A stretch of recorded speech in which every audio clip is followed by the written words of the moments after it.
Nais ni Chiang Dai na ipagkatiwala sa kanyang strategist ang isang mahalagang gawain. Alam ng tamad na strategist ang kanyang sariling kawalang silbi at hinihiling sa kanyang amo na sa nayon ay maghanap ng ibang mas maaasahan. Kung ang gawain ay napakahalaga, ngunit iginiit ni Chiang Da na ang gawaing ito ay maaari lamang gawin ng isang strategist. Nais niyang bisitahin niya ang lahat ng kalapit na baryo ng mga bandido. Hindi mo alam kung ano ang maaaring gawin sa iyo ng mga ganid na bandido na yon. At ang strategist na si Zhu Shenjai ay hindi pa nagmamadaling wakasan ang kanyang buhay. Gayunpaman, patuloy na ipinaliwanag ni Chiang Dai ang kanyang plano. Maraming mga nayong bandido sa bundok ng Qinyu Mountain. Gusto niyang dalhan sila ng matandang lalaki ng masarap na alak at sabihin sa kanila na darating ang Black Rock City upang salakayin silang lahat. Nagdududa si Shenjai. Iniisip niya kung paniniwalaan siya ng mga bandido, ngunit sigurado si Chiang Dai sa strategist na si Linus. Hanggat ginagamit niya ang kanyang malikot na dila sa paggawa ng mga kwento, tiyak na maniniwala sa kanya ang mga mangmang na bandido. Kahit na ang strategist ay masyadong natatakot, ang matandang pinuno ng nayon ng Toad ay may ilang sama ng loob sa mga bandido na yon. Baka sakaling hindi na sila welcome. Tiniyak ni Chiang Dai ang kanyang kaligtasan sa pamamagitan ng pag-aalok na sasamahan siya ni Warrior Lin.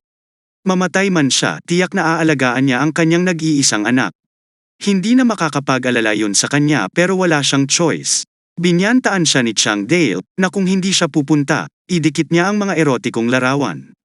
Ang strategist ay lihim na gumuhit sa buong Black Rock City. Ito ay isang lihim, kahit na ang sarili niyang anak ay hindi alam ito.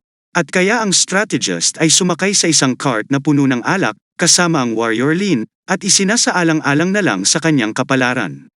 Ayaw niyang pumunta, ngunit ang kanyang buhay ay hindi gaanong mahalaga kaysa sa kanyang erotikong mga guhit at ang kanyang pagmamalaki sa kanilang pag-alis.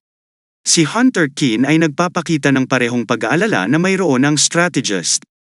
Tinanong niya ang punong nayon kung paniniwalaan sila ng mga tulisan. Ngunit walang pakialam si Chiang Dai, kahit hindi sila naniniwala sa kanila, wala pa ring masama kung ito ay subukan.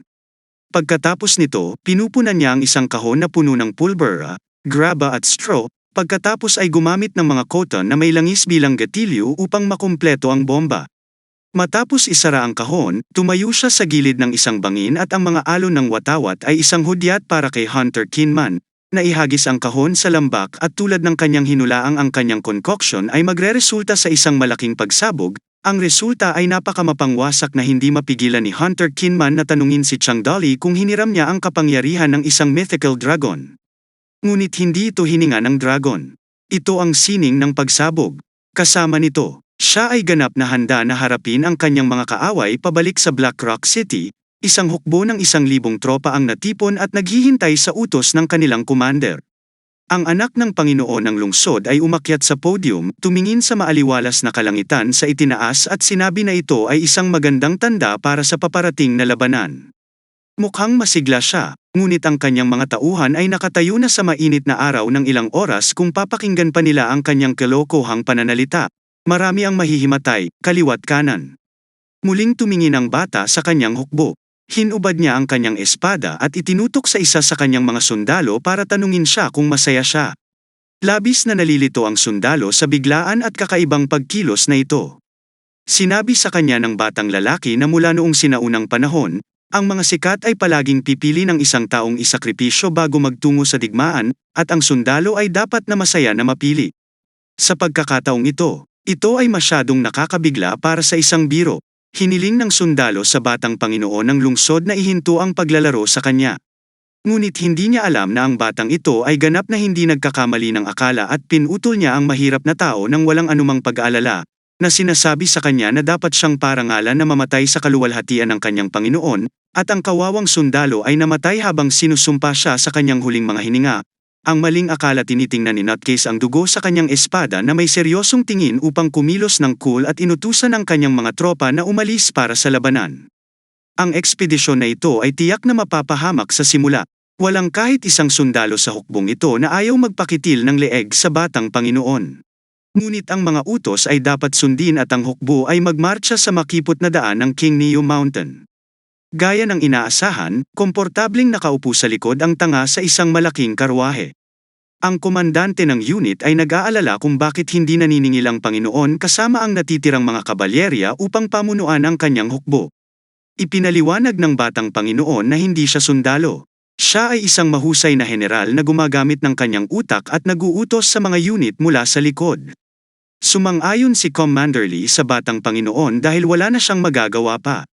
Ngunit tinutuya siya ng bata sa pagsasabing hindi niya maintindihan ang kanyang galing. Hinahangaan niya ang mga general na nananatili sa kanilang mga kampo habang ang kanilang mga tropa ay nanalo sa kanilang mga digmaan para sa kanila. Napakagandang Murrem, pabalik sa Black Rock City. Ang tagapayo ay labis na nag-aalala na hayaan ang batang Panginoon na kunin ang napakarami sa kanilang mga tropa. Bumisita siya sa Panginoon ng lungsod upang tugunan ang kanyang mga alalahanin. Iyon ay inaasahan. This douchebag is enjoying his time with his pretty attendants. Gaya ng dati, alak at babae. Iyon lang ang inaalala niya. Parehong lampas na sa ipon ang mag-ama. Sinabi sa kanya ng tagapayo na nakaramdam siya ng matinding pagkabalisa. Ang batang Panginoon ng lungsod ay nawala ng isang buong araw at wala pang mga ulat. Gusto niyang kunin ang 100 tropa at suriin ang sitwasyon. Walang pakialam ang Panginoon ng lungsod. Sinabihan niya ang advisor na pumunta kung gusto niya. At bago siya umalis sa lungsod, hiniling sa kanya ng Panginoon na huwag na siyang istorbohin habang nag-e-enjoy siya sa buhay. Matapos makuha ang pahintulot, mabilis na nagtipon ang tagapayo ng 100 matulin na mga ngabayo at inakay sila patungo sa Kinyu Mountain mula sa harapan. Ni-rewind ng kaunti ang oras. Kasalukuyang nakaraang gabi at walang tigil na nagmamarcha ang mga tropa ng batang Panginoon patungo sa nayon ng Toad. Isang buong araw nang nagmamarcha ang hukbo at ang mga commander ng unit, ang batang Panginoon, nahayaang magpahinga ang mga tropa bago sila makarating sa kanilang destinasyon, ngunit agad na tinanggihan ang panukala. Sinasabi ng hanggal na bata na maging mabilis ang lahat. Paano kung atakihin sila ng mga bandido habang nagpapahinga sila? Dapat silang magpatuloy sa pagmamarcha sa halip ay alam nila na walang silbi ang pakikipagtalo sa ulol na ito. Ngunit nakikiusap pa rin siya sa batang Panginoon na hayaang magpahinga ang mga sundalo bago sila magsimulang bumagsak. Hindi sila makakalaban sa ganitong bilis. Muli ang batang lalaki ay nagpapakita ng ganap na pagwawalang bahala sa kanyang mga sundalo. Dapat daw ay malakas at matapang ang kanyang mga tropa. Maraming tao ang namamatay sa digmaan. Ang kaunting pagod na ito ay walang halaga kung ikukumpara sa kamatayan. Mula rito, napakagatlabi lang ang commander sa galit. Ito ay kapag ang isang scout ay nagpapabilis sa kanya. Sinabi niya sa commander na may 300 sa unahan, ang opisyal na daan, ang daan sa bundok, at isang makipot na landas sa lambak. Aling daan ang dapat tahakin ng army? Mabilis na tumugon si commander para sa isang hukbong ganito kalaki. Ang pangunahing kalsada ng Imperial ay ang tanging nararapat na tahakin. Hindi sila makakalaban sa iba pang makikitid na daan. Ngunit ang batang lungsod, mabilis na pinutol ni Lord ang kanyang mungkahi. Kung iniisip man ng commander na dapat nilang tahakin ang opisyal na daan, dapat ganoon din ang inaasahan ng mga bandido. Pinaghihinalaan niya na ang mga bandido ay talagang naglatag ng mga bitag sa opisyal na kalsada, kaya't malalampasan niya ang mga ito sa pamamagitan ng pagkuha ng ibang ruta para kay Commander Long. Sa totoo lang, feel sorry ako sa kanya mula sa malayo ang isang bandido ay nagagawang maingat na makita ang hukbo. Totoo ang sinabi ng Toad Village. Ang Black Rock City ay nagpadala ng isang malaking hukbo upang lipulin ang lahat. Pagkatapos na kumpirmahin mismo ang sitwasyon, mabilis na bumalik ang scout sa iba't ibang baryo ng bandido upang bigyan ng babala ang lahat. Mabilis na kumalat ang balita sa buong bundok, at nalaman ng bawat pangkat ng bandido ang tungkol sa umaataking hukbo. Ang Flying Tiger Village ay isa sa gayong grupo. Isang lalaki ang sumugod sa mga pinuno ng nayon para sabihin sa kanya na maraming sundalo ang nakapasok sa bundok, ngunit hindi sila dumaan sa opisyal na daan. Ang nakababatang kapatid ng pinuno ng nayon ay nag-isip na ang mga sundalong ito ay tila hindi patungo sa kanilang daraanan. Marahil ay inaatake lamang nila ang nayon ng Toad, ngunit ang pinuno ay nagdududa. Ang Toad Village ay mayroon lamang 4 o 5 tao. Bakit napakaraming tropa ang umaatake sa hindi gaanong mahalagang lugar? Ito si Gao Fe na pinuno ng Flying Tiger Village dahil wala rito ang kanyang military advisor. Inutusan niya ang kanyang mga tauhan na manatiling alerto at obserbahan ang sitwasyon sa ngayon. Ngayon ay bukang liwayway na ng isang bagong araw, at ang hukbo ay nagmarcha patungo sa makipot na lambak. Inaasahan na nilang tatahakin ang landas na ito, at siya ay ganap na handa para sa kanilang pagdating. Ang hindi niya inaasahan, gayunpaman, ay kung gaano karaming mga sundalo ang talagang paparating. Kung susuriin sa isang sulyap, masasabi mo doon kahit man lang ang libong tropa. Si Zhu Chenjia ay nanlalamig. Hiniling niya sa kanyang punong nayo na talikuran ang plano at tumakas. Ngunit ang pag-withdraw ay hindi na magiging posible. Sa mas matagal na panahon, maaari na lamang nilang ihanda ang kanilang sarili na lumaban sa abot ng kanilang makakaya. Hiniling ni Chang Dali sa kanyang mga tauhan na maghanda sa kanyang senyales. Sisindihin ni Warrior Lin ang fuse sa mga pampasabog na inilagay nila sa bakana ng lambak kanina. Kasabay nito, si Hunter Kinman at Strategist Su, kasama ang kanyang anak na babae, ay magsisimulang ihagis ang natitirang mga pampasabog sa kaaway sa ibaba. Nagtatanong ang strategist kung bakit nagsasara lang sila sa harap ng lambak. Bakit hindi magkabilang panig upang mabitag ang kalaban? Ito ay isang nakapagtuturo na sandali para matutunan niya ang tunay na sining ng digmaan. Sinabi sa kanya ni Chang Dalai na ang mga tao ay nagpapakita ng hindi maisip na kapangyarihan sa isang desperado na sitwasyon. Kapag alam mong may paraan para makatakas, hindi ka ba lalaban hanggang kamatayan? Sinabi pa niya na ang Toad Village ay hindi katulad ng kaaway. Wala na silang daan pabalik. Ang mga tropa ay pinamumunuan ng kabalyerya at nag-alala si Su Shens na aalis sila sa lugar sa lalong madaling panahon. Hiniling sa kanila na maghintay ng kaunti pa. Sa sandaling makaalis ang ilan sa mga tropang kabalyerya sa hanay ng mga pampasabog, sinenyasan niya ang kanyang mga tauhan na ihulog ang mga troso at palitawin ang mga pampasabog. Siya ang unang paputol sa mga lubad ng malalaking troso na inihanda nila para maglunsad ng sorpresang pag-atake. Ang mga troso ay gumulong pababa sa matataas na bangin, na nagpatambas sa mga sundalo mula sa kanilang mga kabayo at nagdurog ng marami sa ilalim si Lin Sha, upang mabilis na sindihan ang fuse para sa mga pampasabog. Ngunit sa panunood ng napakaraming tao na nadudurog, nagsimula siyang magduda sa kanyang mga aksyon. Si Chang Dol ay nagtanong kung ito ang kanyang unang pagkakataon na sumubok na pumatay ng isang tao at ang mandirigma na si Lin Sha ay napabuga ng malamig na pawis. Tulad nito ay maaaring magdulot ng maraming buhay sa isang labanan. Kaya't niyugyug siya ni Chang Dal-A para bumalik siya sa katinoan. Sinasabi niya sa kanya na sila na, sa gitna ng digmaan, hindi palaruan ng mga bata. Ang digmaan ay hindi marangal o sibilisado. Ito ay isang labanan para sa kaligtasan. Mapapatay sila o papatayin ang kanilang mga kaaway. Nang narinig ang mga salitang ito, si Lin Sha, na sa wakas ay bumalik sa kanyang katinoan. Kinuha ni Chang ang sulo at sinindihan mismo ang fuse sa mga pampasabog kung hahayaan nilang pumunta ang kalaban dito, lahat ng nasa nayon ng Toad ay mamamatay. Ang ganap na impyerno ay kumawala sa lambak. Pagkatapos nito, ang mga dumadagundong na pagsabog ay sumabog kung saan-saan at ang malalaking bato ay bumagsak sa bangin at nagsimulang umulan sa mga hindi inaasahang sundalo ng Black Rock City. Ang ilang mga unit ng kabalyero ay halos hindi nakalabas sa lambak bago ang kanilang paglabas ay naharangan na sila at ang iba ay naiwan na walang daan pasulong. Patuloy na sumasabog ang mga pagsabog. Ang mga sundalo ay kaliwat kanan, at ang natitirang mga lalaki ay maaari lamang magtaka kung ito ay gawa ng isang makapangyarihang multo. Pagkatapos ng lahat, ang mga tao sa mundong ito ay hindi alam ang tungkol sa pag-iral ng pulbera. Dahil ang mga kabalyerya ay walang ruta upang umatras at kasama ang iba pa nilang puwersa. Maaari lamang silang singilin pataas sa burol upang mas maunawaan ang sitwasyon.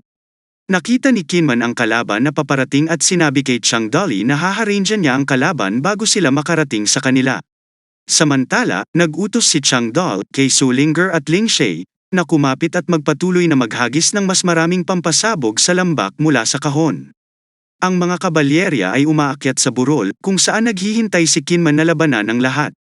Hanggat nakatayo ang matibay na mga ngaso na ito, walang makakadaan sinuman. Sinimulan niyang patayin ang kanyang kaaway, kahit na ang mga ito ay armado at sinanay na mga sundalo, hindi sila kalaban ng makapangyarihang mga ngaso, at patuloy niya silang pinabagsak isa-isa. Hindi lang iyon, dahil hindi sila pinayagan ng kanilang kakilakilabot na commander na magpahinga kahit isang minuto. Ang bawat sundalo ay pagod na pagod. Hindi nila kayang makipag-away kahit na gusto nila. Ito ay talagang isang eksena mula sa impyerno na walang sinumang mag-uutos sa kanila ng maayos. Ang buong hukbo ay nawala ng moral sa kalituhan at kaguluhan dahil ang lambak ay hinaranggan ng malalaking bato. ni hindi sila makasulong sa kaligtasan. Walang ibang pagpipilian ang mga sundalo kundi umatras. Tumakbo sila sa kanilang batang Panginoon, na sinasabi sa kanya na may isang uri ng kakilakilabot na halimaw ang nagsimulang umatake sa kanila. Ngunit kahit na nakita niya ang nalilitong estado ng kanyang mga pagod na sundalo, walang pakialam ang delusional na psychopath na ito. Sinabi niya sa kanila na bumalik sa labanan. Ang sinumang umatras ay papatayin, iniisip ng batang Panginoon na siya ay labis na matapang at kaakit-akit sa gitna ng labanan. Habang nagbibigay ng gayong mga utos na babaligtarin niya ang tide ng labanan, ngunit ang mga sundalo ay sapat na sa kanyang katangahan. Nakulong sila sa isang lambak kung saan umuulan ng apoy at mga bato mula sa itaas. Kaya paano nila lalabanan ang isang kaaway? Ni hindi nila makita, ang mga sundalo ay ganap na hindi pinansin ang utos ng batang Panginoon at dumaan sa kanya, sinisira ang kanyang karwahe sa daan.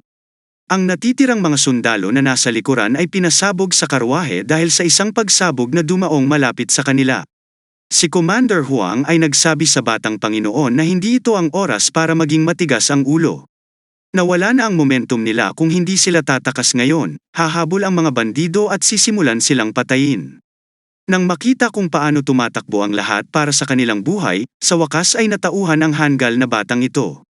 Sinabi niya na maaari siyang talunin sa pagkakataong ito, ngunit nagbigay ito sa kanya ng mahalagang karanasan na hahayaan siyang lumago bilang isang general sa hinaharap.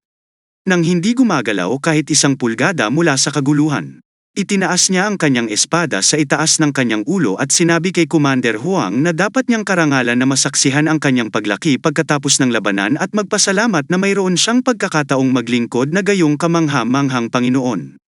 Ito na talaga ang katapusan ng kanyang talino. Hindi na niya matitiis ang kalokohang ito. Sa wakas, tinulak niya ang binatang Panginoon at galit at sinasabi sa kanya na itulak ang kanyang karangalan at luwalhatiin ang kanyang poop deck. Pagkatapos ay tumalikod siya upang tumakbo para sa lahat ng ito ng mag-isa. Kapag ang isang tao ay nawala ng motibasyon at nagsimulang tumakbo, ang iba ay magsisimula ring sumunod na parang isang domino effect na magaganap. Pagkatapos ng lahat, ang bawat isa ay natatakot na mamatay at sinasaksihan ni Chang Dali ang hindi pangkaraniwang bagay na ito sa buong epekto mula sa itaas. Dumating si Zhu Sheng upang ipaalam sa kanya na nanalo sila sa labanan. Inutusan kaagad ni Chang Dali, si Lin at ang strategist na sundan siya sa battlefield. Habang nakasakay sila sa horse cart, inutusan niya si Linger upang tumugtog ng mga tambol ng digmaan sa kanyang maliit ngunit matibay na katawan. Nagsimula si Su Linger sa napakalaking drum ng digmaan. Ito ang hudyat ng tagumpay para sa Toad Village. Ngayon ay makukuha nila ang maraming materyales at armas mula sa larangan ng digmaan hanggat gusto nila. Paglapit ng tatlo sa bakana ng lambak, nadatnan nila ang mga kabalyero na abala pa sa pakikipaglaban ay sumisigaw na tumakas sila at iwanan ang kanilang mga kabayo kung gusto nilang panatilihin ang kanilang buhay. Nakita na nila ang lakas ni Hunter Kinman. Ang pagtakas ay ang tanging pagpipilian nila. Ang mga nakababa kaagad sa kanilang mga kabayo ay naligtas at hanggang ay nakakuha ng maraming mahusay na kalidad ng mga kabayo. Inutusan niya ang strategist at Hunter Kinman na dalhin ang mga kabayong ito sa kwadra. Pansamantala, ang hidden warrior na si Lin Shay ay pupunta upang makolekta ang ilang mga espada at armas mula sa malayo. Samantala pinapanood ng Flying Tiger Village ang walang katotohanang eksenang ito sa harap nila. Ang Toad Village ang namamahala upang ibagsak ang isang hukbo ng 1,000 na walang nasawi. Nagtataka sila kung ang Toad Village sa paanuman ay nakakakuha ng tulong mula sa ilang makapangyarihang martial expert. Talagang unpredictable ang mundo. Kahit isang hukbo ng 1,000 sundalo ay maaaring matalo sa 5 tao lamang. Anuman, ito ay isang pagkakataon para sa mga bandido. Ngayong tapos na ang labanan, oras na para pagnakawan at dambungin ang lahat ng nakikita. At kaya ang bawat isa ay sumisingil sa battlefield upang kunin ang mga nasamsam sa digmaan. Nagawa ng mga bandido na tapusin ang anumang hindi pa nakatakas na mga sundalo. Kinuha ni Yale ang kanilang mga sapatos at gear. Tiyak na sila ay lubhang nangangailangan ng mga bota ng militar na ito. Ang isa sa kanila ay humihiling pa sa isang sundalo na maghubad ng kanyang pantalon. Sinabi ng mga sundalo sa tulisan na hindi siya bakla. Pakiusap niya, maari niyang makuha ang kahit ano maliban sa kanyang pagkabirhen. Hindi niya naintindihan. Siyempre, ang banda, ang gusto lang nito ay ang kanyang pantalon, hindi ang kanyang virginity. Sa dulong bahagi ng lambak, Hinahabol ni Cheng Dale ang tulala na batang Panginoon dahil sa kanyang espada. Ang taong ito ay nahuhumaling pa rin sa pagiging isang eskrimador, ngunit nang malapit na siyang maabyutan, narinig niya ang pagkumpas ng maraming kabayo sa malapit. Ito ang tagapayo ng Black Rock City kasama ang kanyang 100 mga ngabayo. Hindi alam ni Cheng kung sino ang darating, ngunit ang mga klopang sound na ito ay nasa perpektong lababo. Ang mga ito ay dapat na isang grupo ng mga piling tropa kapag sila ay malapit na sa lambak. Sinabihan ng advisor ang kanyang mga tropa na mabilis na magpalit ng kanilang mga sandata mula sa mga sibat patungo sa mga espada upang makalaban sila sa isang makitid na lugar kung kinakailangan. Mula sa kanyang aura si Cheng Dol, masasabi na nila na ang taong ito ay napakahusay at malakas. Pero kung oo, bakit ngayon lang sila dumating? Habang sinusubukan ni Chang Dali na alamin ang kanilang mga intensyon, ang batang Panginoon ay nagpunta sa tagapayo ng militar, sumisigaw na siya ay inatake ng lahat. Anong klaseng spoiled brat na nagsusumbong? Masyadong masama para sa kanya, bagaman. Ang matandang ito ay walang pagnanais na iligtas ang kanyang buhay. Sa halip, siya ay sabik na putulin ang hanggal na nag-aksaya ng isang kapat ng hukbo ng itim na Rock City sa walang kabuluhan. At sa wakas, ang mas hindi pa nakakikilala, sa kanyang katapusan. Reputasyon mo, kaya't kailangan lamang ng tagapayo ng isang magaling na laslas upang maputol ang dibdib ng batang Panginoon. Matapos makumpirma ang pagkatalo ng army para sa kanyang sarili, sinabihan ng tagapayo ang kanyang mga tropa na kunin ang mga bangkay at bumalik. Dito natin makikita ang status niya. Ang kanyang buong pangalan ay Biran Chuan, isang 52 taong gulang na nangungunang strategist na may maliit na reputasyon at katanyagan. Marunong siya sa 7 sword/martial arts. At walang nakatagong katangian. Alam ni Chang Dale kung gaano nakakatakot ang isang strategist na ito. Maaaring makalaban ni Hunter Kinman ang 100 tao ng sabay-sabay, ngunit ang isang karampatang utak ay maaaring magdulot ng higit pang pinsala. Hindi sa banggitin, ang matandang ito ay mayroon ding sobrang matalas na pandama. Agad siyang lumingon para tingnan kung may nagmamasid sa kanya. Walang pagpipilian si Chang Dali kundi ang magtago pabalik sa mga palumpong. Nagpa siya ang tagapayo na huwag kumpirmahin ang kanyang mga hinala at bumalik kasama ang kanyang mga tauhan. Nakakagulat na makitang ang mga taong ito ay madaling umalis pagkatapos makarating dito. Napupunta lamang iyon upang ipakita kung gaano kabilis na malaman ng tagapayo ang sitwasyon at napagtanto na hindi niya mailigtas ang anuman. Hindi tulad ng Zhu Shenjai, mayroon pa ring ilang mahuhusay na strategist sa panahong ito. Anuman, ang taong ito ay naiinis lamang na hindi niya nakuha ang isang mahusay na espada para sa kanyang sarili. Ang tadhana niya ata ay makasal sa kanyang palakol habang buhay. Ito ay kapag inanunsyo ng sistema ang pagkumpleto ng 11 pagtatanggol ng nayon. Siya ay binigyan ng isang pagkakataon na gumuhit ng lottery. Sa wakas makikita na rin namin ang aming cute na little system spirit. Maliwanag na ipinadala siya sa isang confinement room sa subspace pagkatapos niyang payagan si Chang Dai na samantalahin ang bug na nakita namin sa isang nakaraang episode. Sinabi niya sa kanyang host kung paano siya naghihirap doon, mag-isa, hindi makalabas. Walang pakialam si Chang Dai sa kanyang pagkabalisa. Ang ginagawa lang niya ay hampasin siya paglabas niya. Mas maganda ang pakiramdam niya kapag wala siya. Iyon ay nagdudulot sa kanya ng ilang sipa sa ulo. Nagrereklamo ang espiritu na kasalanan niya ang lahat kung bakit siya nakulong. Tinanong ni Chang Datel kung maaari pa rin niyang gamitin ang mga bug sa system sa susunod na pagkakataon.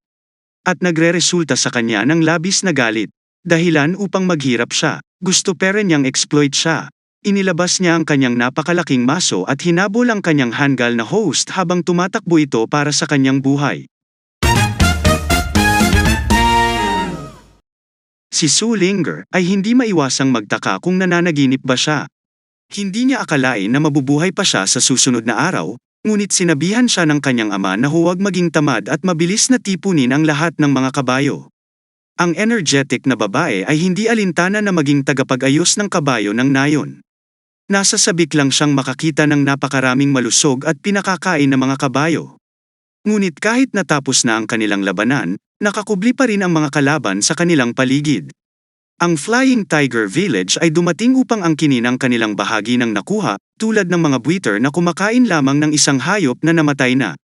Ang kanilang pinuno, si Gao Fei, ay nagsabi na ang Toad Village ay hindi kayang pakainin ang lahat ng mga kabayong ito.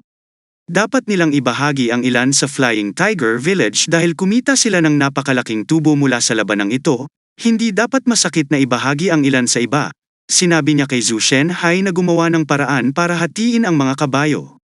Ang mahirap na strategist ay hindi alam kung paano haharapin ang sitwasyong ito, ngunit ang kanyang anak na babae ay mas matapang kaysa sa kanya. Inaagaw nila ang mga kabayong ito na may sariling kakayahan. Bakit nila ito ibibigay sa iba?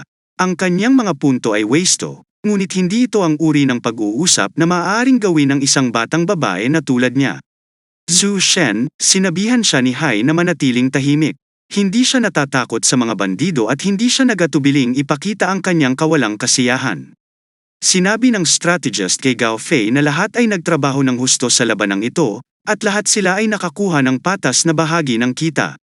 Ang sabi ni Gao Fei, kung hindi, iginiit niya na ang nayon ng Toad ang higit na nakinabang at dapat ibahagi ang kanilang mga nasamsam sa iba. Ngunit ang isa sa kanyang mga nasasakupan ay naiinip na. Wala siyang nakikitang dahilan para makipag-usap sa isang matandang lalaki. Lahat sila ay mga bandido. Bakit kailangan nilang maging magalang sa isa't isa? Maaari lang nilang kunin ang gusto nila sa pamamagitan ng puwersa. Sumakay sila patungo sa kariton na puno ng mga armas upang magnakaw ng anumang makakaya nila. At sa sandaling malapit na sila, isang palaso ang nagpatumba sa kabayo ng lalaking nasa unahan. Mabilis na dumating ang palaso kaya hindi man lang nakita ng nakasakay kung ano ang tumama sa kanya. Litong-lito siyang tumingin sa paligid. Mukhang nakalimutan ng mga taong ito kung sino ang naiwan sa pagtatanggol sa lugar na ito. Ito ay walang iba kundi ang makapangyarihang si Hunter Kinman. At ang sino mang maglalakas loob na lumapit sa kanya ay tiyak na makakatagpo ng kanyang wakas. Matapos makita ang gayong hindi kapanipaniwalang kasanayan sa pag-archery, ang mga bandidong Flying Tiger ay hindi na lumapit, ngunit hindi pa rin nasisiyahan si Gao Fei. Nagrereklamo siya na ang nayon ng Toad ay kumita ng napakalaking tubo. Hindi ba dapat magbahagi sila sa kanya? Ang dalawang grupo ay nagtitigan sa isa't isa sa sandali ng katahimikan sa loob ng ilang segundo, parehong hindi gustong gumawa ng anumang hakbang, ngunit ang katahimikan ay agad na sinira ng malaking boss. Bumalik na si Chang Dali mula sa field at sa kanyang dominanteng aura. Tinanong niya ang Flying Tiger Bandits kung paano nila iniisip na dapat hatiin ang mga prop-its. Ang kanyang mga nasasakupan ay natutuwa na makita siyang bumalik sa isang piraso at batiin siya bilang punong nayon. Sapat na ang pagbaiting yun para linawin ang kanyang pagkakakilanlan mula sa mga Flying Tiger Bandits. Narinig nila na ang anak ng dating pinuno ng Toad Village ay isang pag-aaksaya ng espasyo, ngunit nakikita siya mismo, medyo maliwanag na ang mga chismis ay hindi totoo. Kahit na pakiramdam ni Golf ay napapaligiran ng napakaraming mga tauhan niya, ngunit hindi siya nagpapakita ng mga palatandaan ng kaba. Mayroon ba siyang trump card sa kanyang manggas dahil walang sumagot sa kanyang tanong? Binago ang mga bandido at nagmumungkahi ng solusyon sa kanyang sarili. Simple lang, kung papatayin niya ang lahat dito, hindi na niya kailangang mag-alala tungkol sa paghahati-hati ng mga prop-its. Ang tahasang deklarasyon ng digmaan na ito ay hindi angkop sa lumilipad na mga bandido ng Tiger. Inilabas nila ang kanilang mga sandata at naghahanda sa pag-agaw ng mga nasamsam. Maging ang ama ni Chang Deyes ay hindi kailanman ng ahas na maging napakawalan Jiyas sa harap nila. Paano nila matitiis ang mga yabang ng binatang ito? Naghahanda silang lahat sa pag-atake at pagpatay sa kanya ng sabay-sabay. Pero hindi pa tapos magsalita si Chang Dali. Tinatakot niya ang kaaway na huminto sa kanilang mga landas at ituro ang kanilang pinuno.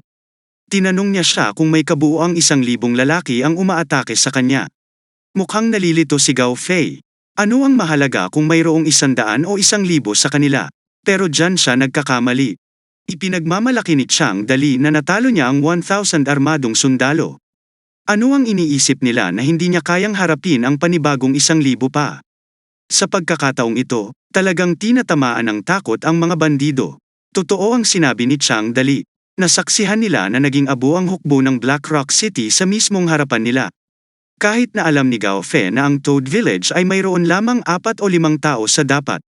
Paano nila nagawang itaboy ang napakalaking hukbo? Nakiusap siya kay Chang Dali na pawiin ang galit at magalang na tinanong siya kung paano niya ginawa iyon. Si Chang Dali ay tumawa ng malakas. Ang kanyang lubos na pagtitiwala ay isang bagay na hindi maintindihan ng mga Flying Tiger Bandits. Anong mga kaay-lahilakbot na kapangyarihan ang taglay niya upang magawang kumilos ng napakatapang? Sinasabi niya na mayroon siyang banal na pamamaraan. Isang bagay na hindi kayang unawain ng mga mortal. Sinabi niya sa mga bandido na maaari niyang ipatawag si Thunder sa kanyang utos at ituro ang kanyang daliri sa langit. Tumingala ang mga bandido, natatakot na baka bumagsak talaga sa kanila ang kulog, ngunit walang nangyari. Sinabi muli ni Chang na maaari niyang ipatawag ang Thunder, umaasa na may mangyayari. Ngunit muli, walang nangyari tulad ng sinabi niya kay Warrior Xiaolin na ihulog ang bomba sa kanyang senadoryos, ngunit hindi niya ito naririnig sa ngayon. Ang mga bandido ay galit na galit. Naniniwala sila na niloloko sila at muli, humanda sa pag-atake sa pinuno ng Toad Village ay hindi talaga kayang labanan ang maraming tao ng sabay-sabay.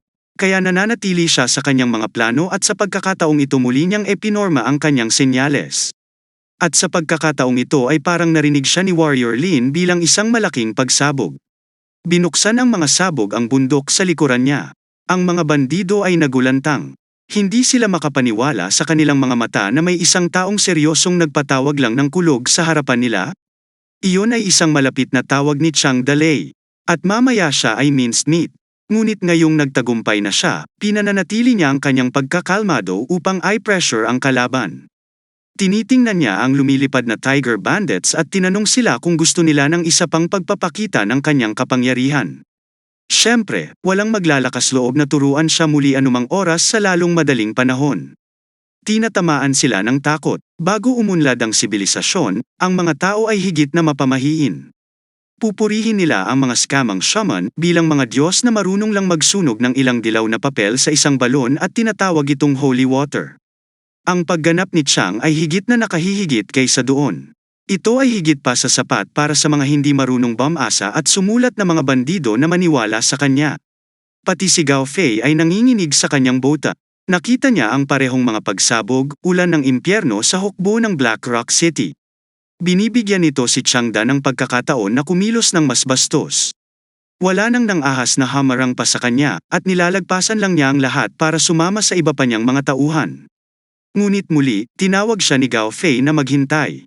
Sa isang sandali, iniisip ni Chang Dai kung nalantad ang kanyang gawa. Kinakabahan niyang tinanong si Gao Fei kung ano ang gusto niya. Isang simpleng tanong lang ng bandido.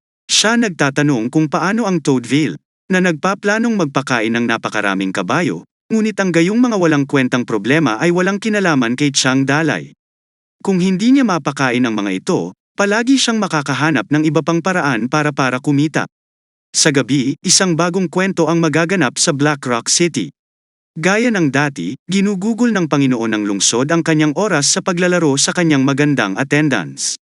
Ang mga alalahanin ng mundo ay wala nang pakialam sa kanya, ngunit ang kanyang mundo ay malapit ng mayanig pabalik sa isang malungkot na mukha na dinadala sa loob ang bangkay ng anak ng Panginoon ng lungsod. Inilapag niya ang bangkay sa sahig at sinabi sa Panginoon na napatay ang kanyang anak sa isang pagtambang. Nagpadala siya ng 1,000 sundalo upang samahan ang kanyang anak na alagaan ang ilang bandido. At ito ang kinalabasan. Hindi niya inaasahan sa kanyang pinakamaligaw na panaginip. Nakatayo siya sa tabi ng malamig na bangkay ng kanyang anak. Nabalot siya ng galit at lungkot nang hindi na niya kinaya, tuluyan na niyang itinaas ang katawan para yakapin ito ng mahigpit. Umiiyak siya para bumalik sa kanya ang kanyang anak. Naghihintay ang advisory bee sa sandaling ito. Hinubad niya ang kanyang espada. At habang nagbabantay pa rin ang Panginoon ng lungsod, hinampas niya ito ng mabilis na laslas. Ang Panginoon ng lungsod ay itinapon pabalik sa pamamagitan ng lakas ng slash. Mabuti na lang at mababaw ang hiwa at hindi nagtagal ay napagtanto niya na ang anak niya ay malamang na pinatay din ng advisor. Huli na para baliktaran ang mga bagay-bagay, at buong tapang na inamin ng advisor ang kanyang pekona. Siya ay naniningil para sa isa pang pag-atake, habang sinasabi sa Panginoon ng lungsod na siya ay nakaupo sa trono ng napakatagal. Ngunit sa paggamit ng kanyang 7 sword/martial arts skill, gumawa siya ng isang malakas na pababang pag-atake sa Panginoon, na sinasabi sa kanya na oras na niya para sakupin ang lungsod. Halos hindi napigilan ni Lord ang pag-atake at niyakap ang sarili ng nagniningas na tanglaw. Tinanong niya ang kanyang advisor kung bakit niya ginagawa ang lahat ng ito sa likod ni Chu at sinabi sa kanya na panahon ito ng digmaan. Ang imperyo ay hamina at ang mga bayani sa buong mundo ay bumabangon upang sakupin ang mga bagong lupain sa mundong tulad nito. Walang nangangailangan ng walang kwentang Panginoon ng lungsod, na gusto lamang uminom ng alak at mapagpalayaw na kababaihan. Ipinagmamalaki niya na siya ang aangkin ng trono sa gitna ng lahat ng ito. Walang magawa ang mga escort girls kundi manood ng walang magawa. Ang Panginoon ng lungsod ay kinukutya ang mga ambisyon ng tagapayo. Tinatawanan niya ang pagbanggit ng pagsakop sa mundo at pag-angkin sa trono. Ipinaalala niya kay Bihanshan na siya ay walang iba kundi isang tagaputol ng kahoy nang kunin niya ito. At ngayong nakabasa na siya ng ilang mga libro, gaano siya kalakas ng loob na haminin ang kapangyarihan ng Panginoon at ang kredibilidad ng imperyo sa kanyang maayos na tono ng katawan. Ang Panginoon ng lungsod ay iniundas ang tanglaw ng buong lakas, itinulak pabalik si Bihanshan at labis siyang napinsala. Hindi alam ni Advisor B na magiging isang mabangis na mandirigma ang kanyang Panginoon. Pakiramdam niya ay walang magawa sa harap ng napakalakas na kapangyarihan. Habang papalapit siya at inaatake muli siya, sinabi ng Panginoon ng lungsod sa kanyang tagapayo na hinding-hindi niya maaangkin ang trono, kahit gaano pa hamina ang imperyo sa kanyang mga kasanayan, hindi niya kayang patakbuhin ang lungsod sa loob ng isang araw ng mag-isa. Ipinaalala niya sa kanya na siya ay nakipagtalik sa mas maraming babae kaysa sa dami ng mga tao na nakita ng tagapayo at ang bilang ng mga lalaking pinatay niya ay sapat na upang punan ang isang tagapayo sa ilog ay hindi hihigit sa isang pilaka sa isang balon, ngunit hindi mahalaga ang kaso. Huli na para bumalik at may bangon na lang ang sarili para sa isa pang sagupaan. Ang huling pag-atake na ito ang siyang magpapasya sa mananalo. Ngunit bago makipag-ugnayan ang kanilang mga armas, ang mga babaeng escort ay dumating mula sa likuran upang agawin ang Panginoon ng lungsod. Ang gayong maliit na pambungad ay higit pa sa sapat upang magpasya sa kapalaran ng isang labanan. Maging kamay nginunguyang pagpindot pasulong upang tumagos sa dibdib ng Panginoon ng lungsod sa isang saksak. Nakakalungkot isipin, ang kanyang sariling military advisor at ang kanyang mga escort girls ang siyang magwawakas sa kanyang buhay. Ganito yata ang nangyayari kapag ang isang pinuno ay nagpapakasawa sa makamundong kasiyahan at hindi pinapansin ang lahat ng nasa paligid niya. Alam ng Han Xuan na hindi siya maaaring maging isang mabuting Panginoon ng lungsod, sa magdamag, ngunit gusto pa rin niyang subukan sa kanyang mga huling hininga. Ang Panginoon ng lungsod ay may sinusubukang sabihin sa tagapayo. Napakahina ng kanyang boses na halos hindi na siya marinig. Lumapit ang tagapayo upang marinig ang kanyang mga salita. At sinabi ng Panginoon na ang sumusunod na Black Rock City ay ang gateway ng kaharian. Huwag hayaang ma-invade ito. Ang mundo ay nasa kaguluhan. At bago pa niya masabi mas maraming lungsod ang apoy ng buhay ni Lord ay napatay. Sa puntong iyon sa likod ni Chu at hindi alam kung ano ang ibig sabihin ng mga salitang iyon. Hindi niya alam kung anong kakilakilabot na mga kaaway ang nasa kabila ng mga hangganan na pinoprotektahan ng lungsod na ito. At hindi niya alam kung anong kaay-lahilakbot na kapalaran ang naimbitahan niya sa kanyang sarili. Sa ngayon, siya ay nagpaalam sa Panginoon ng lungsod at itinutok ang sulo sa lupa. Noong gabing iyon, nagliyab ang mansyon ng Panginoon at hindi alam ang sanhi ng kanyang kamatayan. Bumalik sa Toad Village, sinusubukan ng lahat na anihin ang lahat ng trigo sa lalong madaling panahon. Nagrereklamo si Chang Dalai na pagod na siya para magpatuloy. Sa kabilang banda, si Lin Shay ay hindi ka makapaniwala na ang isang mandirigmang tulad niya ay ginagamit sa pag-aani ng trigo. Pareho silang nasusuka sa gawaing ito. Sinabi pa ni Chang na wala siyang lakas dahil masakit ang kanyang tiyan. Ipinaalala sa kanya ng strategist Zhu na ginamit niya ang parehong dahilan kahapon na narinig ni Chang Dalai, binago niya ang kanyang dahilan sa sakit ng ulo.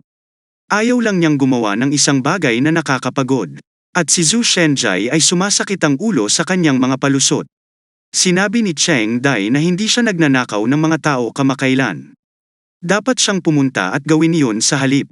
Si Warrior Lin Shay ay sinasamantala ang pagkakataong ito upang tumakbo kasama niya sa isang lugar sa malapit. 4 na lalaki ang naglalakad sa bundok habang may bitbit na mga kahoy sa kanilang mga likod. Binabalaan ng isa sa kanila ang kanyang ama na ang lugar na ito ay sinasakop ng mga tulisan. Ngunit ang mga mahihirap na ito ay walang pagpipilian kung gusto niyang magpakasal ang kanyang anak, kailangan niyang ipagpalit ang lahat ng panggatong na ito sa isang asno. Sinabi niya sa kanyang anak na hindi siya makakakuha ng asawa kung natatakot siya sa mga tulisan. Nagreklamo ang anak na gusto niya ng kabayo, hindi ng asno. Bago pa niya ma-lecture ang anak niya, ang partido ay tinambangan ni Chang Dalai at Lin Che. Sa tingin mo ay makakatagpo talaga sila ng mga bandido dito. Ang mga taong ito ay may mahinang kapalaran. Lahat sila ay mabilis na lumuhad at nagmamakaawa sa mga tulisan na magpakita ng awa. Sinabihan sila ni Chiang Dai na bumangon.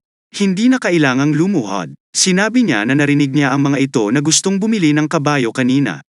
Sumagot ang mga ngahoy na sila ay masyadong mahirap para makabili ng kabayo. Nandito lang sila para ipagpalit ang ilang kahoy na panggatong sa isang asno, para hilingin niya sa matchmaker na maghanap ng mapapangasawa para sa kanyang panganay na anak kung hindi. Walang handang pakasalan siya. Sinabi ni Chiang Delay, sa matanda na siya ay napakaswerte. Nagbebenta siya ngayon ng mga kabayo. Ipinaalala muli ng lalaki na wala silang gaanong pera nang tanungin ni Chiang Dalay kung magkano ang dala nila. Kinakabahan siyang naglalabas ng 2 tansong barya gamit ang nanginginig niyang mga kamay. Ito ay talagang napakaliit. Tinanong ni Chiang Dali kung maaari silang mag-alok ng kahit ano, ngunit ang mahirap na pamilya ay nagkaroon lamang ng ilang mga gulay na tinapay. Nagluto ang kanilang ina para makakain sila. At least masarap sila, habang si Linche na inaprubahan ang kalidad. Ngunit nag-aalala siya na ito ay talagang napakaliit para sa isang kabayo. Pinaalalahanan siya ni Chiang Delay na hindi talaga nila kayang pakainin ang mga kabayo. Mas mainam na ibenta ang mga ito bago sila maging masyadong mahina. Nag-usap ang dalawa at napag-isipan na dapat nilang tulungan ang mga mahihirap na ito sa oras ng kanilang pangangailangan. Dahil hindi sila marinig ng ama ng pamilya, maaari na lamang niyang ipagpalagay na ang mga bandido ang nagpapasya kung paano sila tatapusin. Pero laking gulat niya nang tumalikod ang 2 bandido para sabihin sa kanya na siya ang magiging unang customer nila. Binago ang pamilya na sundan siya sa bundok para kunin ang kanilang kabayo. Iniisip ng kawawang mga ngahoy na dinadala sila ng tulisan para gawing alipin. Napaluhod siya para magmakaawa na iligtas ang buhay ng kanyang mga anak. Hindi siya sigurado kung anong uri ng hindi pagkakaunawaan ang mayroon ang mga mangangahoy, ngunit masyadong naiinip si Chiang Dale para ipaliwanag ang kanyang sarili. Tinanong niya ang mga ito ng isa pang beses kung handa silang sundan siya o hindi.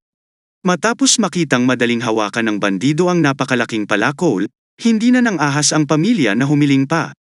Hiniling ni Chiang Dale kay Lin Sha na alagaan ang kanilang mga unang customer habang patungo sila sa nayon ng Toad. Ang anak ng mamumutol ng kahoy ay nagtataka kung sila ay papatayin. Sinabihan siya ng kanyang ama na huwag maging duwag, ngunit siya mismo ay nanginginig sa kanyang bota. Sinabi niya sa kanyang mga anak na maging handa sa pagtakbo. Kung sasalakayin sila ng mga bandido, gagawin niya ang lahat ng kanyang makakaya para makabili ng oras. Ngunit ang lahat ng kanyang mga alalahanin ay walang kabuluhan nang makarating sila sa nayon.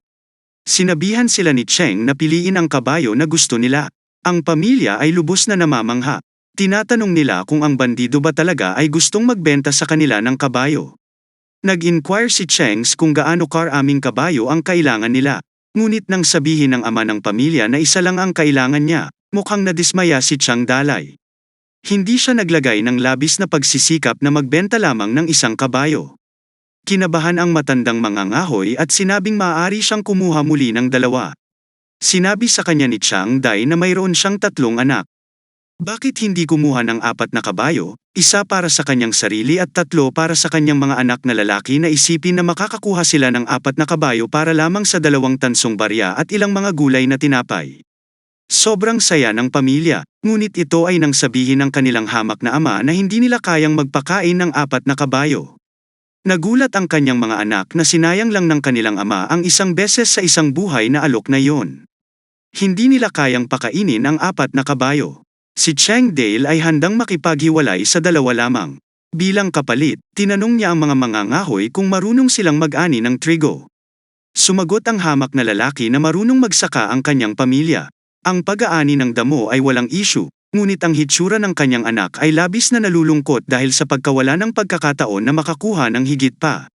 Sinabi sa kanila ni Chiang Dalay kung maaari silang mag-ani sa buong bukirin ng trigo bago lumubog ang araw, hahayaan niya silang mag-alis ng 2 kabayo. Inutusan niya si Warrior Linche na ibigay sa kanila ang mga tool na kailangan nila at ihatid sila sa field. Ang pamilya ay masayang sumama upang tapusin ang gawaing itinalaga sa kanila sa bukirin ng trigo. Si Zhu Shenghai ay nagrereklamo na ang punong nayon ay muling tinatamad, ngunit sinabi ni Chiang Dai na hindi siya tamad. Nagawa na niya ang kanyang bahagi. Nag-hydrate siya ng tubig at tinitingnan ang lahat ng tao sa bukid. Ang Toad Village ay naging parang isang maliit na pamilya. Si Qin ay parang isang maasahang kuya at si Su Linger ay ang masiglang babae na nagpapainit sa puso ng lahat. Si Hai ay isang tipikal na matandang lalaki na makikita mo sa anumang pamilya at si Lin Che ay tulad ng isang matatag na nakababatang kapatid na laging puno ng espiritu kahit na siya ay nagmula sa ibang mundo. Talagang nagsimulang magustuhan ni Cheng Delay ang lugar na ito. Habang nagtatrabaho, ang pamilya ng mga mangangahoy nag-alala muli at nagtaka kung ang bandido ay hahayaan talaga silang makuha ang mga kabayo kapag natapos na nila ang trabaho. Natatakot ang ama na baka mapatay sila kapag hindi sila nakatapos sa oras. Ngunit nang magsimulang lumubog ang araw at natapos ng pamilya, ang gawaing iniatas sa kanila, nagulat sila nang malaman na ibinigay talaga sa kanila ng mga tulisan ang mga kabayong ipinangako nila at pinayagang makauwi. Sinabihan ng ama ang kanyang mga anak na huwag na silang tawaging bandido. Sila ay mga Diyos na naawa sa kahirapan ng kanilang masipag na pamilya at nagbigay sa kanila ng kanilang mga pagpapala. Ang kanyang anak ay nagtatanong kung ang Diyos nga ba ay nag-aani ng trigo. Pero bakit ayaw nila? Sagot ng ama, hindi lamang sila nag-aani ng trigo, magiliw pa silang kumakain ng mga gulay na tinapay. At tulad noon, umuwi ang pamilya na may alaala na hinding-hindi nila malilimutan. At ang regalo na magpapabago sa kanilang buhay para sa mas mahusay. Si Warrior Lin ay may dinala sa kanya pagkabalik mula sa kanyang patrol. Sinabi niya na ang taong ito ay gustong sumali sa nayon ng Toad. Sa isang malapitang pagtingin, mabilis na nakilala ni Chang Dolly na ang taong yun. Sa katunayan, si Commander Wong ang taong nagpapahintulot kay Cheng Dali na dukutin si Miss Sui Ying at nabigong ihatid siya sa Black Rock City. Bakit siya sumama sa parehong mga bandido? Nawalan siya ng trabaho sa Ipinaliwanag niya na ang Black Rock City ay isang kumpletong gulo nang siya ay bumalik. Si Advisor B. Hang Xuan ay nagtaksil sa Panginoon ng lungsod at sinunog ang kanyang mansyon. Pinapatay niya ang sinumang may kaugnayan sa Panginoon ng lungsod. Hindi siya sigurado kung siya ay isang taong malapit sa Panginoon, ngunit alam niyang hindi siya segurado kung pababayaan siya ng advisor kung mananatili siya doon. Kaya't tumakbo siya para sa kanyang buhay. Ang kanyang plano ay upang makatakas sa pagkahulog sa Leaf City, ngunit nakilala niya si Warrior Lin Che sa daan. Bilang dating mga kasama, si Lin Che ay inirekomenda na dapat siyang sumali sa nayon ng Toad. Medyo nabigla si Chang Dai nang marinig na pinatay ng tagapayo ang Panginoon ng lungsod at kinuha ang lungsod. Kinumpirma ni Huang na yun nga ang nangyari, ngunit ang tagapayo ay nagpakalat ng mga alingaw-ngaw sa lahat ng dako na ang pinuno ng Toad Village ang siyang pumatay sa Panginoon ng lungsod. Medyo nabaliw si Lord Chang sa narinig. Bakit may taong sisisi sa kanya nang walang kahihiyan? Mayroon lamang silang 5 tao sa nayon ng Toad. Paano nila mapapatay ang isang Panginoon ng lungsod? Ipinaliwanag ni Wang na nabigla din siya nang malaman na ang nayon ng Toad ay mayroon lamang 5 tao. Ngunit ipinahayag ng tagapayo na ang bilang ng mga bandido ay lumampas sa 1,000 at ang kanilang pinuno ay isang mabangis na hayop na umaatake sa lahat ng nakikita. Naglagay pa siya ng pabuya sa ulo ni Cheng Dolly. Ang salitang pabuya ay naglalagay ng ningning kay Cheng Dolly. Ang kanyang mga mata, nagtatanong siya, gaano karaming gantimpala ang inaalok ng tagapayo para sa kanyang ulo. Binanggit ni Huang na mayroon siyang bounty na 50 copper, si Zhu Shenjai, ang strategist ng Toad Village ay may bounty na 35 tanso at si Hunter Kinman ay may bounty din na 30 tanso. Ang strategist ay hindi komportable na magkaroon ng bounty sa kanyang ulo, at si Hunter Kinman ay nadismaya lamang na hindi niya kayang patayin ang Panginoon ng lungsod sa pamamagitan ng kanyang sariling mga kamay. Ngunit galit na galit si Chang Dai. Galit siya na ang kanyang bounty ay 50 tanso lamang, nakatumbas ng $50 sa modernong panahon. Lumingon siya para tanungin ang kanyang strategist kung magkano ang bounty ng pinuno ng Flying Tigre Village sa kanyang ulo. Ipinaalam sa kanya ni Zhu Shenhai na ang kanyang bounty ay humigit kumulang 180 tanso. Pinasisigla nito ang espiritu ng mapagkumpetensyang si Chang Dai. Nanunumpa siyang aabutan ang Flying Tiger Village na bumabalot sa kanyang ulo sa isiping ito. Paano magiging magandang bagay ang pagkakaroon ng malaking bounty? I'm pretty sure marami na rin sigurong napanood na One Piece ang MC since ang tao ay nagiging tapat. Hiniling ni Lin Che sa kanyang punong nayon na hayaan si Butler Huang na sumali sa kanilang nayon. Dito natin makikita ang window ng status niya. Akala ng lahat ang taong ito ay isang siyang terrible commander, since kamukha niya, pero Butler lang pala talaga siya. Siya ay 43 taong gulang at walang martial skills o hidden attributes. Tinanong siya ni Chang Dailey kung ang Toad Village ay isang magandang tirahan. Hindi maintindihan ng mayordomo ang kanyang intensyon at kinakabahang sumang-ayon na mabuti ito. Nagpasya si Chang Dai na asarin siya dahil sa kanyang walang kinang na saloobin. Sinabi niya na huwag maliitin ang nayon ng Toad dahil bawat isa sa kanila ay mas malakas kaysa sa 100 lalaki. Kung si Butler Wong ay tunay na taos-puso, dapat siyang sumulat ng 5,000 na aplikasyon muna, samahan ito sa kasiyahan at nagsasabing ito ay karaniwang pamamaraan lamang. Walang ganitong kalokohan si Butler Huang. Siya ay gumanti na ang kanilang kahilingan ay masyadong walang katotohanan. Ngunit itinuro ni Chang Dalai na hindi siya sinsero kung ayaw niyang maglagay ng kahit gaanong pagsisikap. Si Butler Huang ay sumuko at ipinagtapat na mayroon siyang mapa ng kayamanan na sapat na upang ipakita ang kanyang katapatan.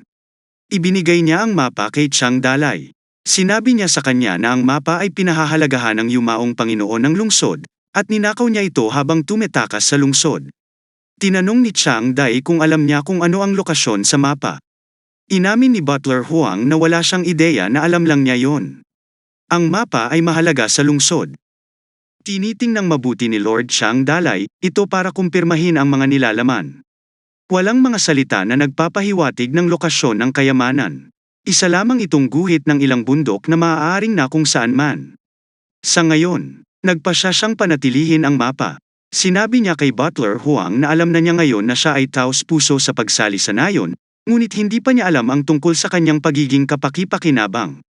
Kailangan niyang pumasa sa isang pagsubok bago siya matanggap. Sa puntong ito, wala nang pakialam si Butler Huang. Hindi niya inaasahan na ang maging bandido ay magiging isang mahirap na gawain. Matapang niyang itinanong kung anong pagsubok ang kailangan niyang ipasa kay Chang Dalai. Sabi ni Dali sa kanya, marami silang ninakawan na kabayo sa nakaraang labanan sa Black Rock City. At ngayon hindi nila alam kung paano mapupuksa ang mga ito. Kung pabigat ang mga kabayong iyon, iminumungkahi ni Butler Huang na ang pagbebenta ng mga ito sa ibang bandidong nayon ay ang pinakamagandang opsyon. Dahil malamang na wala silang anumang pakikipag-ugnayan sa mga mangangalakal sa Fallen Leaf City, at iminumungkahi ang ideyang ito. Tinutuya niya ang kanyang strategist kung bakit hindi siya nagmumungkahi ng pareho idea, itinataguhay ang kanyang mukha sa kahihiyan. Sinabi ng matandang strategist na babanggitin niya ang parehong ideya. Sayang naman at nauna itong dinala ni Butler Huang. Walang kwenta tong lalaking to hindi alam ang kumita. Dahil dito nakapasa si Butler Wong sa pagsusulit at masayang pinapasok sa Toad Village. Tiwala si Chang Dalai na mabilis siyang makibagay at hinihiling sa kanya na ipagpatuloy ang mabuting gawain. Para sa ilang kadahilanan, si Butler Huang ay nakaramdam ng kakaibang motibasyon sa kanyang mga salita. Kinabukasan, may kumatok sa Flying Tiger Village. May sumisigaw na may malaking nangyari. Nag-aalala si Gao Fei at ang kanyang kapatid na baka may dumating na umatake sa kanila. Lumabas sila para tingnan kung ano ang gulo. Iyon pala si Chang Dai at Warrior Lin Shay. Nag-paste sila ng ilang uri ng mga poster sa buong nayon at papunta na sila ngayon sa susunod nilang destinasyon para gawin din yon. Ang mga poster ay idinikit upang mag-advertise na ang Toad Village ay nagbebenta ng mga kabayo. Ang mga nangangailangan ng bago at malulusog na kabayo o gustong mapabilib ang mga babae sa pamamagitan ng pagsakay sa isang magandang kabayo ay dapat pumunta sa Toad Village ngayon para sa pinakamagandang presyo kung dadalhin nila ang papel na ito. Bibigyan sila ng karagdagang 20% diskwento sa kanilang pagbili. Ang sumpang ito ng sulat kamay at kakaibang mga salita. Para sa ilang kadahilanan, pasiglahin ang puso ni Gao Fei. Ito ang uri ng pananalita na nagpapagastos ng pera sa mga bagay na hindi naman nila kailangan. Ang kanyang kapatid na si Lao ay naging isa sa mga biktima. Tinanong siya ni Gao Fei kung bakit niya pinupunit ang polyeto mula sa puno. Pero bakit ayaw niya? 20% discount ito at hindi lang siya ang naengganyo sa offer. Siniguro ni Chang Dai na isabay ang mga polyeto sa buong Kinyu Mountain at bawat bandidong nayon ay nalaman ang tungkol sa kanilang pagbebenta. Kinabukasan na at lahat ng tao sa Toad Village ay naghihintay sa pagdating ng mga customer anumang oras sa lalong madaling panahon. Nag-aalinlangan si Shenzai na maaaring walang magpakita. Hiniling sa kanya ni Chang Dai na pasensyahan ang mga ganitong promosyon. Maglaan ng oras upang maakit ang mga tao. Si Butler Huang ay nananatiling tahimik, ngunit mayroon din siyang malubhang pagdududa. Nakita niyang masyadong mayabang si Chang Dai at hindi niya inaasahan na magiging maayos ang lahat, ngunit agad na napigilan ni Zhu ang pag-aalala niya. Sino ang nakakakita ng paparating na mga bandido mula sa malayo? At sa katunayan lahat ay nagmamadali sa site upang maging ang unang kumuha ng kanilang mga kamay sa isang bagong kabayo. Mabilis na sinabihan ni Chang Dai ang lahat na kunin ang kanilang mga posisyon at maging handa. Hindi dapat magkaroon ng anumang mga pagkakamali. Pinangunahan ng kapatid ni Gao Fei ang kawan at hiniling kay Chang Dai na buksan ang mga pinto sa nayon. Nandito sila para magnegosyo, pero hindi ganon kadali. Nakatayo si Kinmon sa bubong habang pababa ang kanyang bangka ng snipe. Sino man na sumusubok ng isang bagay na nakakatawa? Takot ang bandido. Nilinaw niya na nandito lang siya para bumili ng mga kabayo. Sinigurado ni Tao Fei na dinala nila ang mga supot ng pagkain at butil upang ipagpalit sa mga kabayo. Walang gustong magbuhos ng anumang pagdanak ng dugo. Si Chang Dali ay hindi natatakot sa isang away sa unang lugar. Gusto lang niyang hintayin ng lahat si Butler Huang na ipaliwanag ang mga patakaran. Sinabi ni Butler Huang sa mga bandido na ang mga kabayo ay ibebenta sa pamamagitan ng isang nakatagong paraan ng auction at hindi sigurado kung ano ang nakatagong paraan ng auction, kaya magalang siyang humingi ng mga detalye. Tinuro ni Butler Huang ang kurtina sa likod niya. Maaari mong makita ang silhouette ng isang kabayo at isang taong may hawak nito. Ang mga patakaran ay ang mga sumusunod. Isang kabayo ang tatayo sa likod ng kurtina sa bawat pagkakataon at ang mga tao ay magbibid ng presyo para dito. Ang taong nagbid ng pinakamataas ay makakakuha ng kabayo. Hindi ito angkop sa mga bandido. Paano nila malalaman kung pilay o bulag ang kabayo? Nagprotesta sila na baguhin ang paraan, ngunit binyantaan sila ni Chang Dali sa kanyang kidlat kung magdulot sila ng karagdagang kaguluhan, hindi siya mananagot para sa kaligtasan ng sinuman. Ngayong tumahimik na ang lahat, hiniling niya kay Butler Huang na patuloy na magpaliwanag. Tinitiyak ni Butler Huang sa lahat na hindi magkakaroon ng anumang mga scam o pagpapalit. Makukuha mo ang kanyang i-bid, at malalaman mo lamang kung ano ang hitsura ng kabayo pagkatapos makumpleto ang pagbid.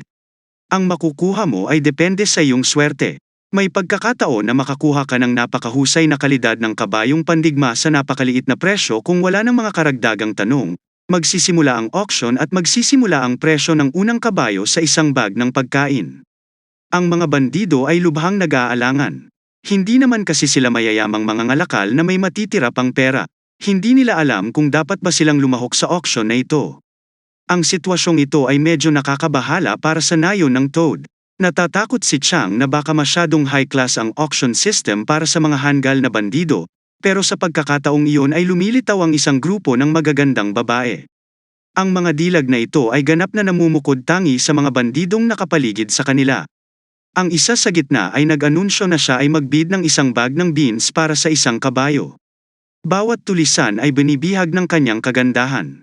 Ang mga magaspang na bandido ng bundok na ito ay hindi maiwasang mapatingin sa kanya ng may masamang mga mata. Ipinaalam ni strategist Su kay Chang na ang babaeng gumawa ng bid ay tinatawag na White Wolf at kabilang sa Apricot Blossom Bandit Village. Maaaring siya ay maganda, ngunit ang isang rosas ay may kasamang mga tinik. Napaka-perceptive niya sa mga mata sa paligid niya at nagbabala sa lahat na umiwas ng tingin bago niya ito ay pack-in sa mga aso. Kung tutuusin, siya mismo ay isang bandido. Ang mga bandido ay hindi nang ahas na sumalungat sa kanya, ngunit ngayon ay kinakalkula nila kung paano siya nakakuha ng isang kabayo para lamang sa isang bag ng beans. Ang auction na ito ay maaaring hindi kasing sama ng iniisip nila, dahil wala talagang nagbid ng mas mataas. Hiniling ni Butler Huang na bunutin ang kabayo at ibigay sa ginang. Ito ay isang magandang puting asno, maskulado, mabusog at mahusay na sanay. Ang kabayong ito ay nagkataon din na ang Flying Tiger Village ang kanilang napapansin noong sila ay nagnakawan sa lambak.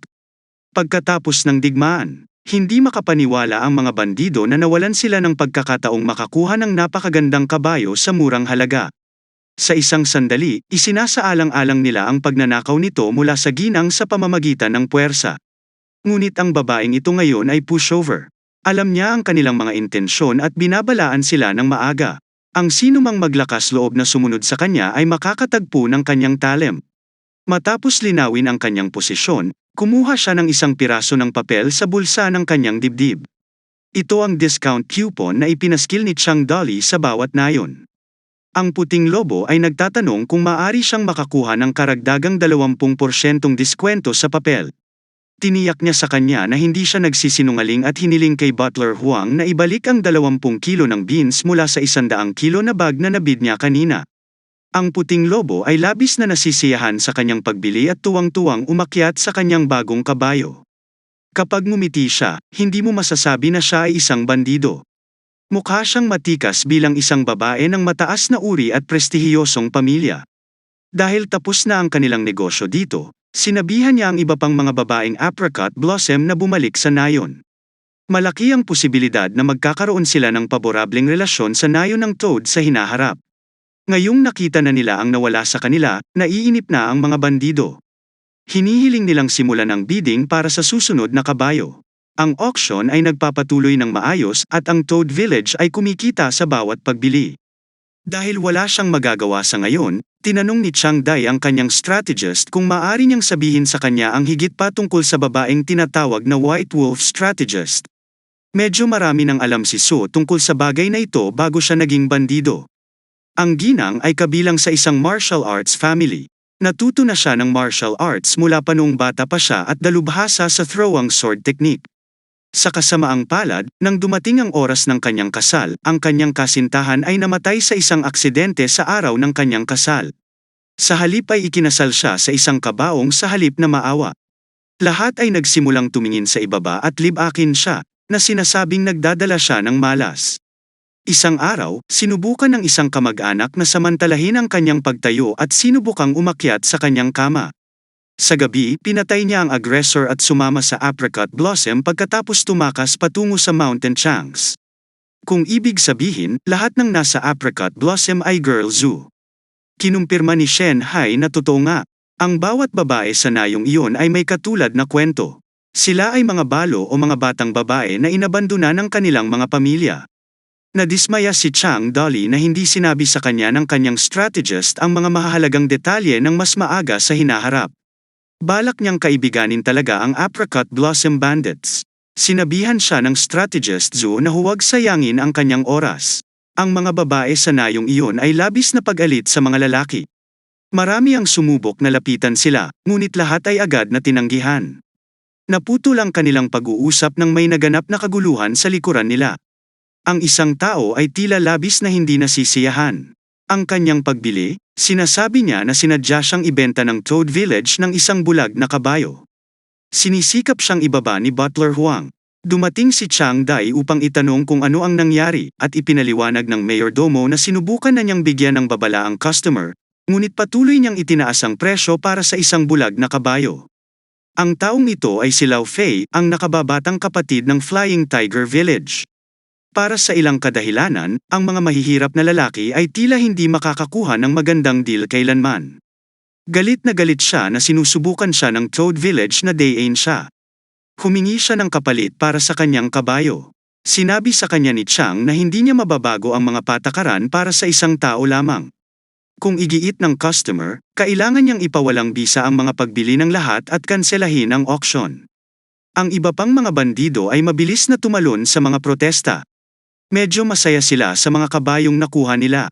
Hindi nila kayang mawala sila dahil sa reklamo ng isang tao na mabilis ang sitwasyon at sinabihan ng kanyang nakababatang kapatid na tumayo. Hindi siya masaya, ngunit wala siyang pagpipilian. Ibinibigay niya ang mga bag ng mga pagkain at ipinagpalit ang mga ito sa bulag na kabayo kahit papaano ay makukuha niya ang 20% na diskwento kasama ang kupon na dala niya pagkatapos ng kaunting kaguluhang iyon. Bumalik sa landas ang auction. Sa dulo, ang mga tao ay patuloy na nagtataas ng mga bid at ang bawat kabayo ay ipinagbili ng hindi bababa sa 8 sako ng pagkain. May kabuoang 76 na kabayo ang naibenta, na nakakuha sa kanila ng higit sa 500 sako ng pagkain, ilang kagamitan, at ilang armas. Dahil ang bawat bag ng pagkain ay 100 kilo, ang 500 bags ay nangangahulugang 5,000 kilo ng pagkain para sa isang nayon na may kabuoang 6 na tao lamang. Iyon ay isang hindi kapani-paniwalang dami ng supply ng pagkain para sa isang lugar na dating nahihirapang magluto ng hapunan. Ang storage vault ay puno na ngayon ng trigo, soybeans, black beans, maliliit na butil, dawa at marami pang iba. Maaring ito ay isang malupit na bagay. ngunit kung minsan ito rin ang pinakamakinabang para sa ilang mga tao. Naalala ni Chani na nagkaroon din siya ng pagkakataong gumuhit ng lottery mula sa system kanina. Siguro gagawin niya ang gabing ito. Kasabay nito, ang lumilipad na Tiger Bandits ay pauwi na. Walang kam-alay-malay na may naghihintay sa kanila sa daan. Ito ay isang ama, dalawa sa kanyang mga anak. Ang anak ay nagtanong sa kanyang ama kung talagang may Diyos sa mundong ito. Ang sagot ng ama, bakit wala silang kapitbahay? Mayroon bang 2 kabayo na ibinigay ng mga Diyos? Maaalala mo na sa huling yugto, niregaluhan ni Chang Dai ang 2 kabayo sa isang pamilya bilang kapalit ng kanilang tulong sa pag-aani ng trigo.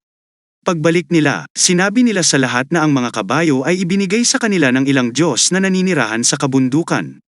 Nagrereklamo ang anak na matagal na silang naghihintay, ngunit wala silang nakita. Sinabihan siya ng kanyang ama na maghintay ng mas matagal. Ang mga bagay na ito ay tungkol sa katapatan. Iyon ay kapag naririnig niya ang pagklapong ng mga kabayo malapit sa mga Diyos. Ang hinihintay niya ay dumating na. Sinabi niya sa kanyang mga anak na subaybayan at panuorin ang kanyang pagganap sa pamamagitan ng isang tao na lumiligid pababa sa burol sa harap ng lumilipad na Tiger Bandits. Ang pagsunod ng kanyang anak sa pagkakakilanlan ng mga tao.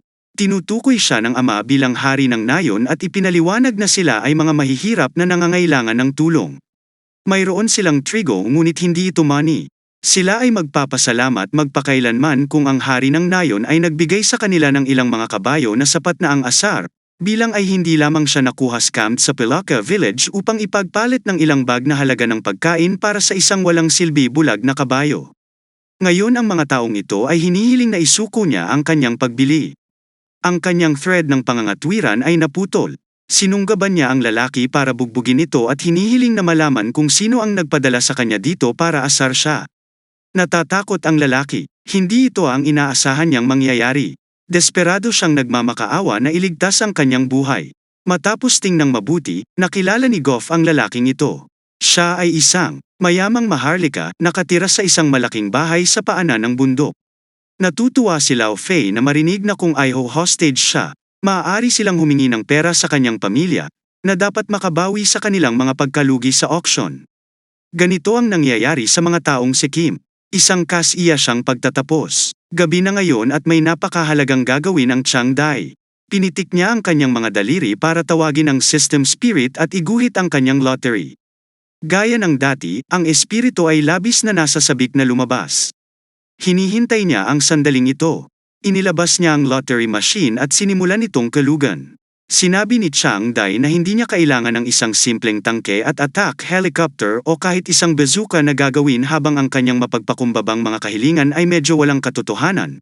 Walang-wala sa larangan ng posibilidad para sa system, ngunit sa ilang kadahilanan, ang makina ng lottery parang hindi nakikipagtulungan. This time walang lumalabas. Nagalit ang espiritu na minsan lang niya pinansin ang isang bug.